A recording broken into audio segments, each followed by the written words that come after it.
Bonjour tout le monde. Aujourd'hui, nous allons continuer de lire le livre Maître des dragons, la quête du dragon de la foudre.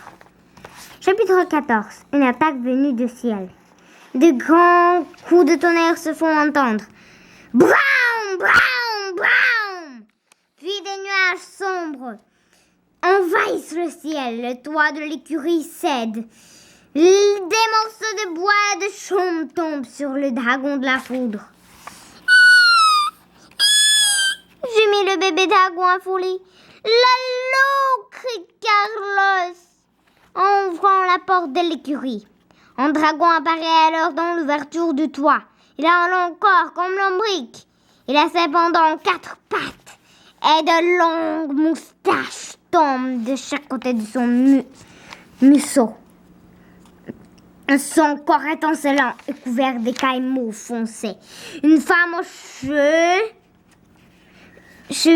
noirs le dirige. Un pendentif orné d'un morceau de pierre de dragon brille à son cou. « Regardez, on dirait un maître des dragons !» s'écrie Yann. « Et ça, c'est un dragon du tonnerre !»« Disparaît !» s'exclame Diego en brandissant sa baguette.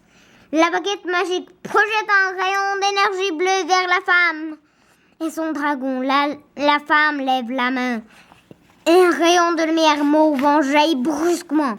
Cette lumière s'enroule autour du bébé dragon et lui en serre le cou. Elle essaie de nous voler la l'eau, lance Yann. Laissez mon dragon tranquille, hurle Carlos. Il faut l'arrêter, crie Anna en sautant sur Elia.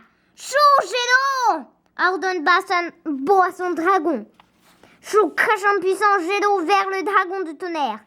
Mais avant que le jet ne l'atteigne, celui-ci se met à briller d'une vive lumière mauve. Le rebondit sur lui. Le dragon du tonnerre s'élève alors tranquillement dans les airs. L'ombrique, arrête-la, hurle Yann. L'ombrique commence à émettre une lumière verte. Le dragon du tonnerre se fige. Yann comprend que l'ombrique est parvenu à l'immobiliser par la force de sa pensée. Puis la pierre de Yann s'illumine. Il entend la voix de l'ombrique. Il est trop fort. Le dragon du tonnerre réussit à se défaire de l'emprise de l'ombrique. Il se faufile dans l'ouverture du plafond et se lance vers le ciel,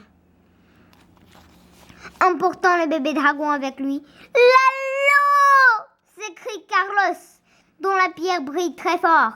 Je sens toute la peur qu'il vit en ce moment. Il faut l'aider. Anna monte sur Elia et se lance à leur poursuite. Les autres se précipitent dans la cour pour mieux voir. Soudain, une ouverture apparaît dans le ciel. Elle est remplie d'une vibrante énergie mauve. Un fort coup de vent s'abat sur Anna et Elia et les projette au sol. Le dragon du tonnerre et sa cavalière s'engouffrent dans l'ouverture et disparaissent, emportant Lalo avec eux. Au revoir!